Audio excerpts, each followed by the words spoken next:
Once again, welcome to our channel. We are super excited. The support you're giving us, it means a lot. May Almighty God bless you. So today tuko na shocking news, breaking news, sad news, good news, depending mahali una support. So hapo ni wewe utajua uko wapi. You all know Gachagua aliweza kukua impeached, alitoka, and I'm so happy for my central people. Hatukuona any furugu yeyote. People were so peaceful, wali maintain peace and unity, wakasema despite everything lazima Kenya ifanye nini, isonge mbele. Juzi tumesikia kwamba on Sunday RUTO sent police officers wamshike yule pastor ambaye aliweza kumwambia Gachagua aende kanisa lake, na hapo baadaye tumeweza kusikia the DCI wamesema kwamba hayo madai yalikuwa ya uongo, but mimi najua kuna possibility because we have seen Gachagua akienda kanisa after kanisa. It's like watu already washaanza kufanya campaign, na Gachagua alisema hadharani kwamba lazima sasa hivi mambo yaende vile wao wanaona kama watu wa Molima. So watu wa Molima wakasema kwamba wataungana ili kumfunza adabu nani? Ruto. Vile vile msisahau kwamba baba yuko hapa kando. Baba mchezo wake anacheza, hakuna mtu anafahamu kabisa. Unajua unasemanga baba sometimes huwezi ukamjua vile anafikiria mambo anafanya. Alikuwa amesema lazima watangoa Rigathi Gachagua mamlakani, washamngoa. Sasa hivi kuna rumors kwamba lazima Weta atang'olewa mamlakani na mtu wa ODM atapewa hicho kiti. Naenda ikawa ni Otiende. Enda ikawa ni ukweli, enda ikawa ni uongo. But guys, trust me. Any rumors yenye mnasikia kwa mtandao, later inakuanga ni ya ukweli, hakuna kitu cha uongo. Now, the bad news, the good news, the shocking news yenye tuko nayo ni sudden U-turn as Gachagua goes to court once RUTO removed from office. I know this might be good news to some people, but also we should ask ourselves so many questions. Courts, RUTO ashazichukua zote. RUTO yeye ndio kusema, mulisikia last time kwamba Vilomena yeye ndio anatumika kama mtu wa mkono wa RUTO. Hiyo ni rumors. But nimewaambia hivi, in most cases, ukisikia rumors, hiyo ndio ukweli wa mambo. Mtu asikudanganya kwamba ni rumors ama ni nini. Kama courts amesichukua.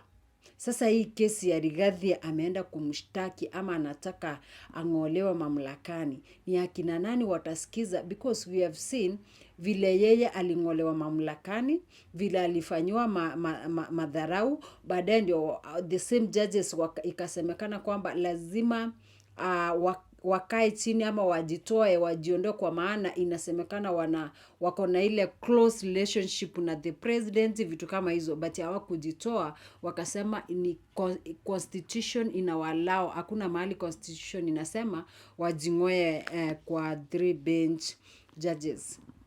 Now, I just want to read something here, ndio tuelewe ni kipi hiki kimemfanya Rigathi Gachagua aende kotini ili kumng'oa RUTO ofisini.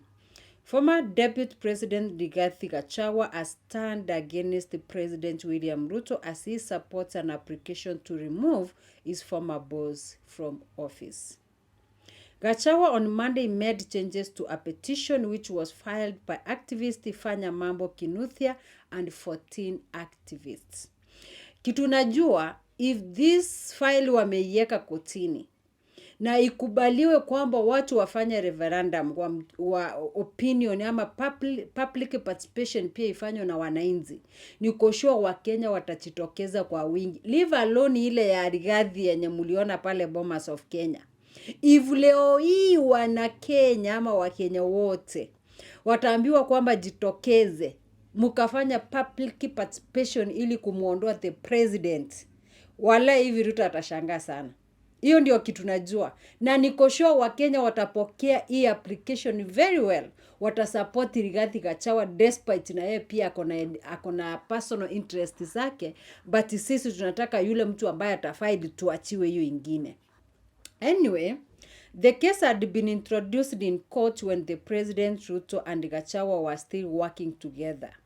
According to the file, the activists wanted court to allow a referendum in order to remove both Ruto and Gachagua from office. So hii file ilikuwa imefailiwa wakati Gachagua alikuwa kwa ofisi. Sasa since that Gachagua ameng'olewa mamlakani, itabidi sasa ungane. Wanasema if you want win, join them. So Rigathi ameonelea ni vyema since that ameng'olewa mamlakani afanye nini? Ajoin.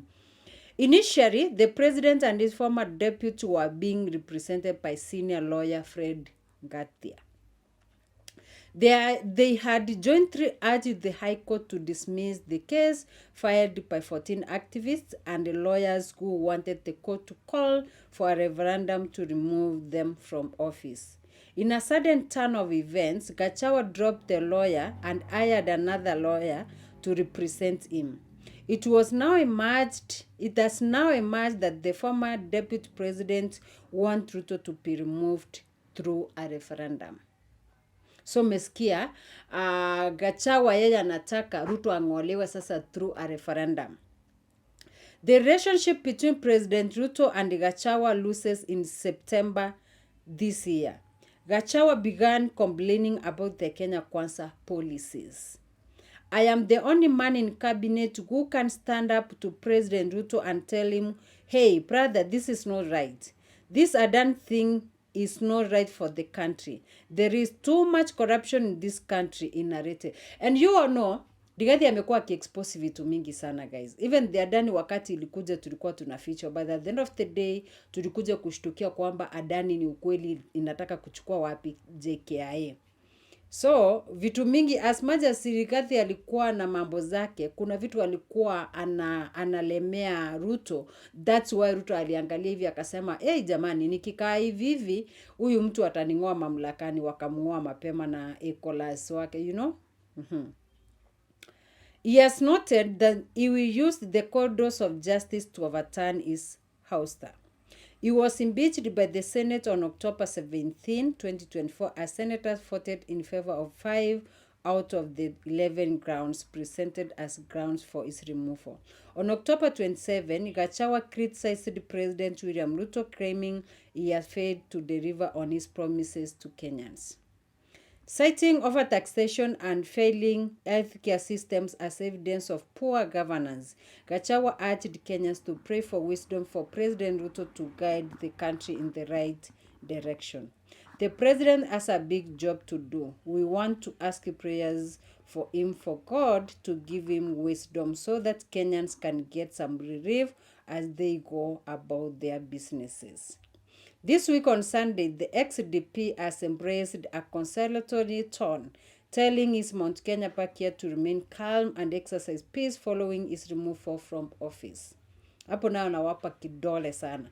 Since his ouster, Gachagua has also avoided calling for public rallies and instead has opted to attend funerals and church services to preach for peace.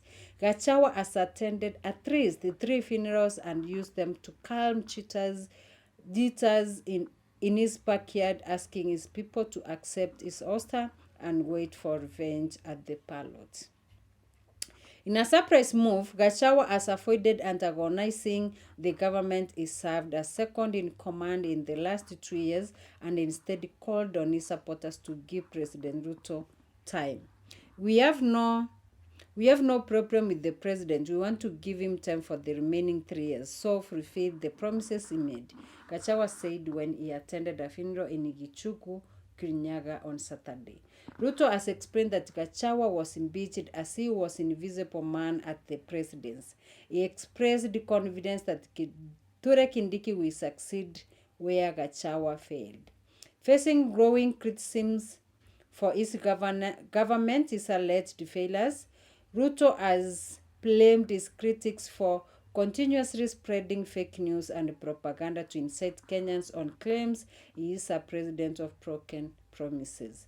There has been growing discontent with the state of affairs in Kenya, especially since the series of deadly protests organized by the Gen Z early this year triggered by plans to hike taxes. Critics have accused the president and his officials of opulence and corruption amid economic hardships triggered by high cost of living. So Wakenya, sijui kama mmefurahia kwamba the petition, let me say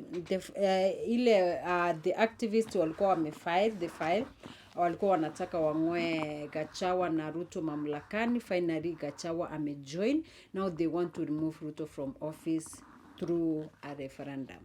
I don't know wewe kama Mkenya, are you supporting ama bado unakataa? Ama wewe ukisikia kwamba mnaitwa muende kufanya public participation ili tuweze kumuua Ruto mamlakani, utakubali ama utasema la, sasa utaki mambo kama hiyo, Ruto aendelee kutunyanyasa? Guys, tumefinywa mpaka tumefika mwisho. Kama wewe maisha haijakufikisha mwisho, my friend, uko na bahati sana. Wengine wetu unalala hivi hata unashindwa kesho utaamka aje, utaanzia wapi? Mwingine amelala njaa, mwingine mtoto wake hajaienda shule, mwingine mtu wake ako hospitali hajawahi, wengine maiti ziko mochari hazijawahi tolewa huko. Yaani unalala hivi mpaka unashindwa hata kulala. So I don't know what's your take as a Kenyan. Hapo kwa comment section ningependa utuambie, je, are you supporting Gachagua's move ama bado unaona kwamba tuachane na hii maneno, Ruto aendelee kuongoza hii nchi? Anyway, to my subscribers, thank you so much. Kama wewe ni mgeni, karibuni sana, na don't forget to subscribe kama hujasubscribe, na wapenda sana. Hapo kwa comment section tuachika comment, hapo ndio tujue what you think about Gachagua's move.